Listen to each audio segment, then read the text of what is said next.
was even brought up during the press conference. One last thing, was anybody else in that house? Was it just him at the house, or were there other people there who knew what was going on in his collection? Mr. Gerlach had a girlfriend, it turns out, who was at least around the home. So she could have been aware. Have you talked to her? We at this point, Mr. Gerlach is the one that is charged. We're not going to say anything further in the investigation of that. I don't know, that just feels like a massive detail.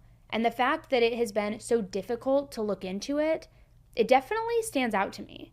Part of me wonders if the investigators' reluctance to speak about the girlfriend or fiance means that maybe they're looking into her as her having potential involvement as well. I don't know, that's just my opinion, but possible. Now, Linda, that same neighbor who mentioned the woman living with Jonathan, also shared something else. She said that when she thought of him, she remembered how he once ran across the street to help during an apartment fire, before the fire department even arrived. So again, another positive interaction, another positive impression. However, not everyone in the neighborhood was completely unaware, because one neighbor recalled an incident from about a year before Jonathan's arrest, and they said that while walking through the neighborhood, they passed the garage at the back of Jonathan's house, and they noticed what looked like a swarm of flies covering the window. It was more than 5, it was at least 20, 30 on each window. I figured it was a garage that they were getting in through somewhere and they couldn't get out, and now finding out that there was all those remains in there, it makes sense. So that brings me to my next question. If this guy was good and quiet and kept to himself, then why did he do this? I want to bring up Ed Gein a sec just for a moment here, just because of the grave robbing similarities. I mean, with Ed, you could spend an entire video breaking down his psychological background, his trauma, his relationship with his mother, her religious beliefs, the mental illness. But with Jonathan, there's just not much out there yet.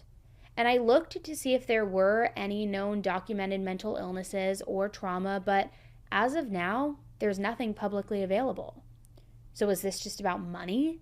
From his Facebook and Instagram alone, I mean, it's clear that he had turned this into some kind of business. I don't know if he had another job or if this was his primary source of income. That information hasn't really surfaced yet. I mean, a lot is still unknown, but I genuinely just don't get it. He's confessed to doing something so horrific. There's no debating that at all, but there's no answer as to why. I mean, do you think that this was driven by a creepy fascination, an obsession with death, or do you think this was just about cashing in on a market that it already exists for these so-called oddities? Because what's really disturbing is the idea that this goes well beyond grave robbing. This isn't just one person hoarding old bones. This could be part of a much larger supply chain for human remains. And investigators are still trying to figure out how far that may actually reach.